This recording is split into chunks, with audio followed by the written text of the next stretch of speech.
I did say, I wonder if you were the dad and the granddad. I did say that. An incestuous sexual predator. A monster. Ask God to forgive you. Let me ask you. Hey guys, and welcome to Little Black Book. We're here talking to another one. Still talking about the same episode for Iyanla. This time we're talking more on the mother and the father. And this is a scene, talking about lie detector results that a mum received and a dad received. So listen guys, you already know what time it is. Like, share, subscribe. You know what to do. Shake 'em and bake 'em, baby. Gay on your Maddie Lee. Let's get into the review, guys. Whoo! Man, this is a difficult one. You know what it is, yeah? You can see the pain in my man's eyes, yeah, straight away. 25 years of allegations, yeah, of being accused of sleeping with your daughter. Not just sleeping, but raping your daughter, yeah? Not just raping your daughter, molesting your daughter. Like incestual the list just goes on, okay? Another question. Have you ever said to your daughter that she liked having sex with her father? Have you ever said that to this woman right here? No. And these were lies fabricated. Hey, there's words that's coming out today that are big. Get out of here, man. They were lies that were fabricated, okay, by the mum. And I said this in another video. We need to know why. We need to know what kind of thing happened to the mum that she thought that it'd be okay, not even okay, that she was in so much pain that she could not see it clearly enough to not fabricate lies, because it was a fabrication of lies. And she's so wrapped up in, trying to break her husband that she couldn't see that she was hurting her own children. When even the results came out, when the results even came out, and, Iyanla said, what do you have to say towards the man? Like, what do you have to say towards the man? And, her first real response was to realize at that point, I stopped judging and I started listening. Because you know how we do. Listen before you speak. You have 2 ears, 1 mouth. So let's listen. Miss Evonne, is anything that you wanted to say to Mr. Vanzant? Why didn't you fight for him harder if you knew you didn't do it? And what is it that he could have said that would have made you not believe the lie you were telling? Obviously, why didn't you fight for them? Yeah? And for me, that was a cry of help. Why didn't you fight for them? It's basically, why didn't you fight me? Why didn't you stop me from doing what I'm doing? Why did you not intercede on what I was doing? I know I was like, she knows she was moving mad. She knows, but she couldn't stop herself. Why did you allow me? You know what I'm saying? Like, why didn't you move kind of thing? It's like when you sometimes see the movie and the person, shoots somebody and, he's like, why didn't you move? You knew I was going to shoot. Why didn't you move? Why didn't you run away? You know I was going to shoot you. Like, we're beefing, but I had the gun there and I said, move, you don't want to move, I'll shoot you. Why did you not move? And it's because the blame is really on her. But she's shifting the blame onto him because she refuses to accept that she has any part to play in this. Why? Pride, number one, okay? Pride has covered 2, which is the wounds. The wounds of whatever she's experienced emotionally is how when you prod a wound, the reaction comes out, right? So when you cover that wound incorrectly though, yeah, and it doesn't heal, it begins to infect the body. And when it begins to infect the body, it begins to infect let's say you had a wound on your arm, it infects the whole arm. And therefore the way you react can be wild. Because your whole arm now is suffering to the point your whole body will begin to suffer. You get a fever, you start to feel hot, shaky, sweaty. Your body's trying to tell you there's something wrong. You understand? And in this moment, when she said, "Oh, why didn't you, try harder for them, or why didn't you try to fight me more?" It's like she was trying to say, why didn't you fight? Why didn't you fight me? Why didn't you stop me? I was moving mad. Why didn't you do something? You understand? And I know it sounds mad, but that is why I'm saying, what is the why? Because if we don't find out the why, we just go, well, she's wicked, she's evil, she's a witch, and then we condemn her, and then we don't get down to the bottom of it. You know what I'm saying? So for me, when she said that, I started to realize, okay, there's two things going on here: major wound, major pride. Yeah, and the two combined make a deadly person. You know what I'm saying? A deadly person.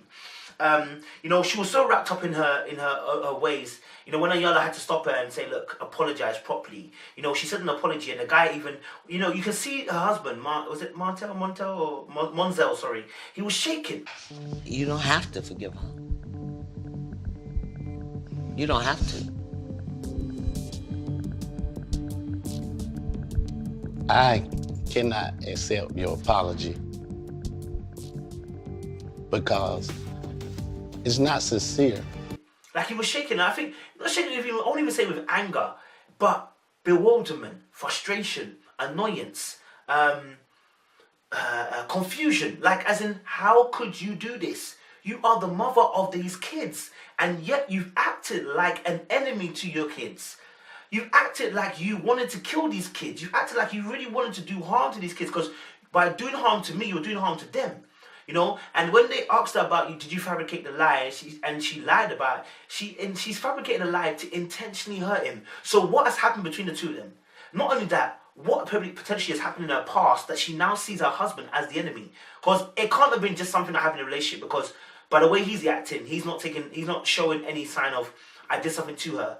So there's something that maybe was triggered in a relationship from him onto her, but something has happened in the past already. She was already wounded. She was already cut. And he only maybe simply pressed the wound, or the pressure of the relationship caused the wound for her to react outwardly. And so what we're seeing right now is the Wicked Witch of West. You know, the white, the how do you call it? The White Queen. You know what I'm saying? We're seeing that right now. But before that, she was somebody. He would have saw something different in her. He would have saw love in her. So something changed. We need to deep this. Something has changed, because at a point they were married and had kids. So he must have loved her at some shape or form. Something must have gone wrong. You understand? I love the fact that he said, you know, like he couldn't, like he felt like he knew the kids kind of knew the truth already. Let your daughters know it. Well, I felt they always did know it. You felt they always did know it. Mm-hmm. And didn't speak it because? They didn't know no better. They wasn't told no different. But he couldn't blame them because of what they had heard. And I've said this in another video as well. You know, faith cometh by hearing the word of God. Faith, there's two parts to this. Faith cometh by hearing. You know, what we hear becomes our belief, becomes our faith, what we walk by. Yeah? It becomes our doctrines. It becomes our spiritual truths. It becomes our vision as well. And so he's saying that, look, I don't blame them for how they've reacted towards me and even towards a mum and stuff like that, simply because what they've heard. If you hear misinformation and you regurgitate that information, it's going to be misinformation, right? So if I've heard all my life, you know, that your dad is this, your dad is that, and I react, oh, my dad is this, my dad is that, I've been misinformed. You understand? And this is where information coming in is very important to decipher and discern. Is this correct information?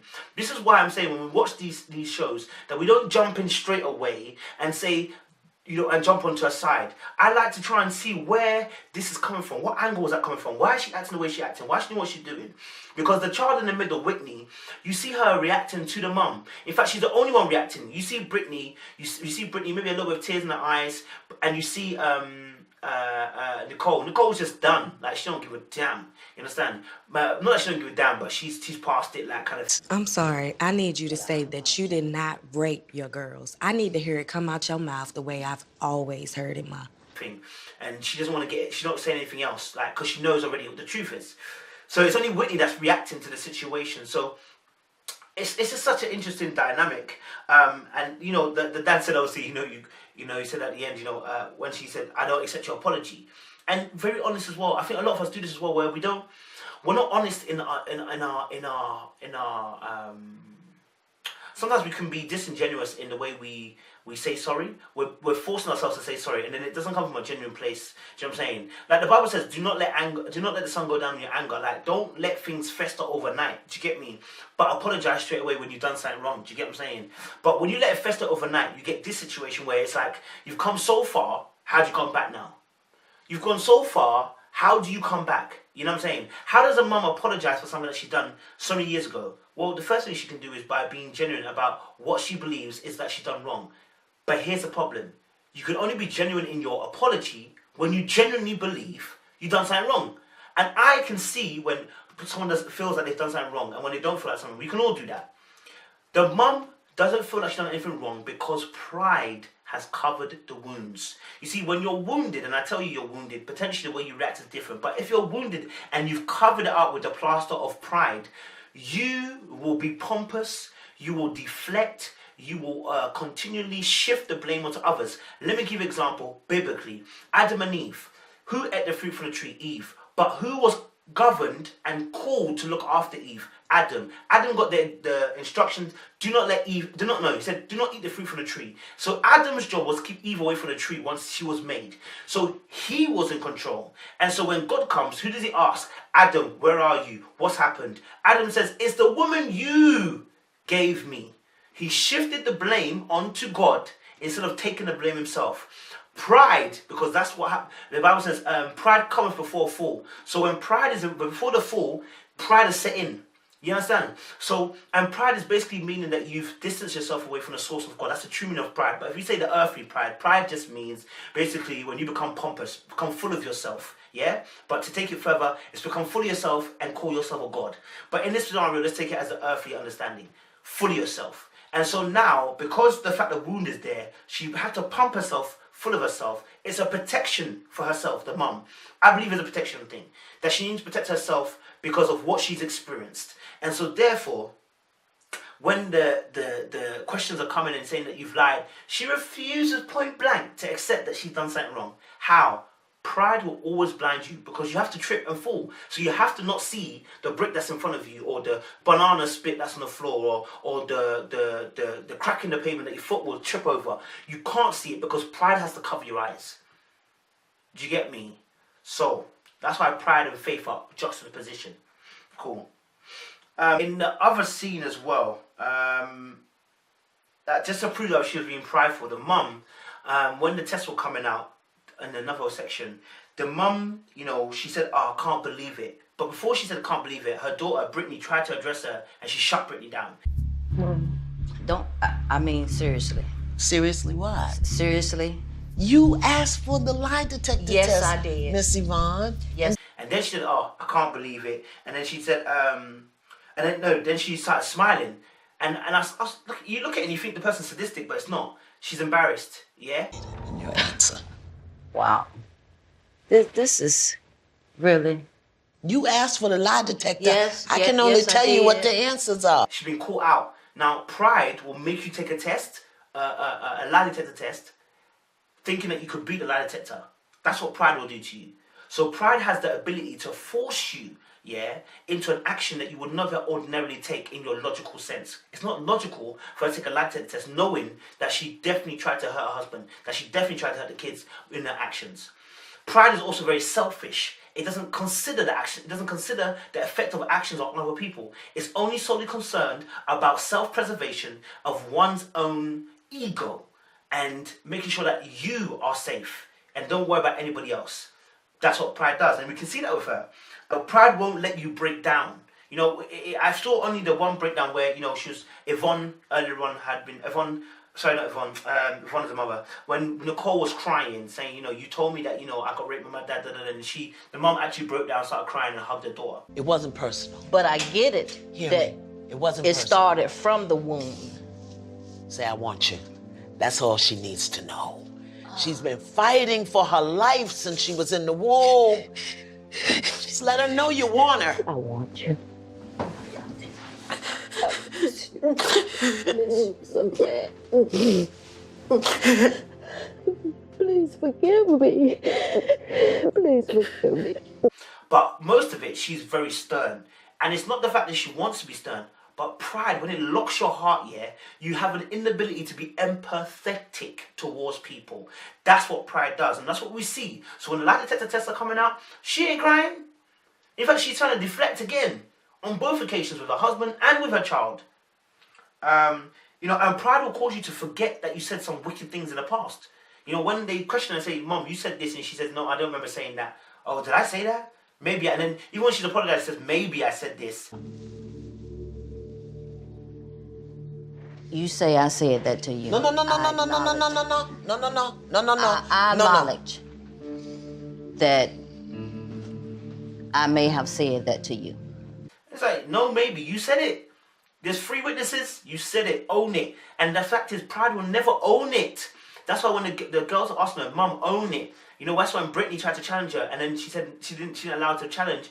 Pride will never allow you to own it. There's a lot of pride. You wondered. What did you hear? Truth. What did you hear? Yeah, you gotta apologize for that too, Ma. Yeah, you have to own that, and you need to apologize for it so that we can clear that infection. Pride in this woman, you know what I'm saying? It's the only thing that's probably kept her ticking over from not blowing up. So whatever's hurting her, pride is suppressing whatever's wound it is so that she doesn't explode, doesn't go mentally ill, doesn't go mentally crazy. And that sounds crazy because she's moving so wild. But these are a lot of things that people are facing. And sometimes we say people have got mental illness, and really the truth of the matter is, or people are depressed, there are emotional issues that people have not dealt with that cause certain mental illnesses to come forth. It's not everybody, just some people. There's a point where Whitney was perked up when Iyanla said, obviously, the dad didn't rape the daughters. And I think Whitney was kind of like struggling to breathe, like she having almost like a panic attack. And I think Breathe. No. someone said, breathe. And the mum, I don't know if there's a cut or what. It just looks like the mum looked at the daughter and just screwed her. Like, it looked wild. You know what I'm saying? And I thought to myself, why is she doing that for? And I said, again, because like it's like, you know, when you're in a situation where this is happening, it's almost like why are you acting like that? Like, fix up, child, come on. Like, she's got to put a brave face on everything. You know what I'm saying? Because whatever she's experienced in the past has toughened her to a point. Nothing can break me, nothing can kill me. So why are you crying about the situation? Get over it. And see, that is what pride, again, and what wounds will do to you. Guys, it's deep out here, man. And also, like I said, because Nichole already knows the truth, when the test result come out, Nichole rolls her eyes. Like, she really knows what's going on. Like, you can just tell Nicole's over it. But moving on from that point, just to specifically talk on this last bit. When Iyanla gives the mum a chance to speak and address to their daughters, I need you to hear the wording. It's so shifty. She goes, Want to say to your daughters? I'm glad that he did not take advantage and rape y'all.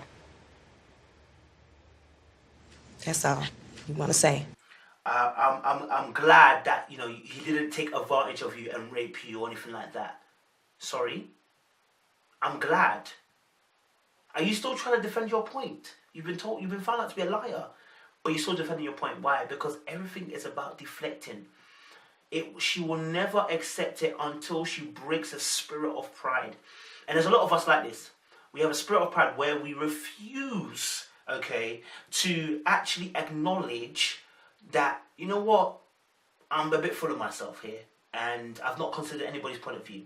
And so this is what the mum is exploring, that sense of pride where she's able to say, even at the end, you know, I'm just glad he didn't rape you. But you're not going to say, look, I'm so sorry, I've made a mistake here. Because somebody who's genuinely understanding of their actions would have said, look, I'm sorry, like, I'm so sorry. Let's start from there. I am so sorry. I stepped on your toes, I'm so sorry. Or I said, why do you allow me to step on your toes? Why are your toes in the middle of the road anyway? Pride.